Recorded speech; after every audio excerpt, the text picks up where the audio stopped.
শেষ পর্যন্ত নাইস আরো ম্যান। কতগুলো এলিমিনেশন তার তরফ থেকে এই মুহূর্তে বের করা যেতে পারে। ওই পাশে এডি ওজি কিন্তু সোলো হয়ে গেল। I was expecting AD OG কিছুটা এই মুহূর্তে ব্যাকআপ পেতে পারে। পিকা 10 তিনি কিন্তু আর কোন সুযোগই দিলেন না। রাইট নাও হি ওয়াজ এলিমিনেটেড। এডি ওজির উপরে কিন্তু এই মুহূর্তে ওডি হচ্ছে আক্রমণ এন্ড ব্যাড লাক। ওয়াও!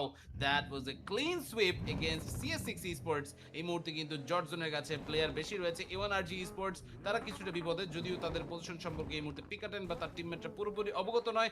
সেটা এখান থেকে কিন্তু আসলে খুব একটা ম্যাটার করবে না। সিজে বয় আর বাকিরা সবাই এই মুহূর্তে কিন্তু নিজেদের ভেহিকল নিয়ে মুভ অন করছেন। Yes, gentlemen, we're down to the final battle between Team Zordzone and Team Energy Sport.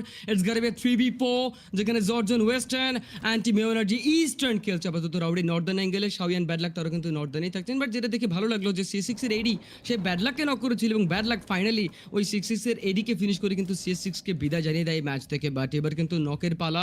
তবে জর্জন তারা জানেন জোনটা তাদের কবলে নেই। এনার্জি তারাও জানে জোনটা তাদের কাছে নেই। দুটো স্কোয়াডকে স্মোক এখানে অ্যাপ্লাই করতে হচ্ছে। স্মোক ট্রেন কিন্তু বানানো হচ্ছে যাতে তারা কিছুটা হলেও ভিজুয়াল ব্লকের সাপোর্টটা এখানে পান, যেন জর্জন এনার্জিকে আগে দেখতে না পারে, যেন জর্জনকে এনার্জি আগে দেখতে না পারে। কিন্তু জর্জন আগে মুভ করছেন, যেটা হতে পারে সুযোগ সিজে বয়ের জন্য, রাউডির জন্য, ডেথস্টর্মের জন্য।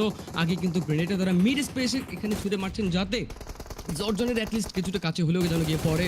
বাট জর্জন শাওয়ান তিনি সামনে থাকছেন, লিড করছেন। হাইড্রক্সকে পেছনে তিনি এডিতে রেখে দিয়েছেন। ডেথস্টর্ম তার এইচপিটা কাটবে, কিন্তু তারপরে ডেথস্টর্ম গ্রেনেড করতে গিয়ে কিন্তু বেশ কিছু এইচপি খোয়াবেন। জোনটা টান দিয়েছে, রাউডের এইচপিটা কিন্তু কেটে গেছে, তাকে হিল আপটা করতে হবে। ডেথস্টর্ম তাকে নক করা হলো, হাইড্রক্স নকটা দিয়েছে, গ্রেনেড রাখবে শাওয়ানের পাশে, তার এইচপিটা কাটবে।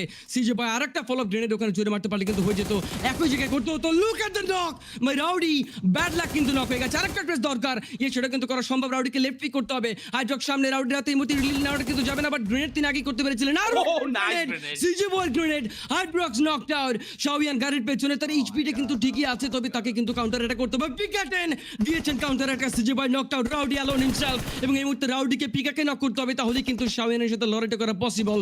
রাউডি অপেক্ষা করছেন, শাওয়ান তিনি গাছের ঠিক পেছনে, পিকাটেন পাথরের পেছনে অপেক্ষা নিয়ে নিয়েছেন। রাউডি কাউকে কিন্তু রেস্কিউ করতে পারবেন না। আগে পিকা অথবা আগে শাওয়ান, আগে কি Shawon? Yes it is, Rowdy is getting the third knock too. পিকাটেন তিনি একা পাথরের পেছনে। It's a complete 1v1, what a conversion. Energy 3 থেকে 4 ম্যান স্কোয়াড কি কিন্তু সোলো বানিয়ে দিয়েছে। বাট এনার্জির কিন্তু এই লড়তে লড়তে দুটো প্লেয়ার ওখানে ঘায়াল থাকবে। কিন্তু পিকাটেন তিনি কি পারবেন জর্জনের জন্য কিল সিকির করতে, নাকি রাউডি তিনি পারবেন জর্জনের জন্য? ও জর্জনের এগেইনস্টে কিল সিকির করতে। এখানে কিন্তু পিকাটেনের কাছে P90, he revealed himself.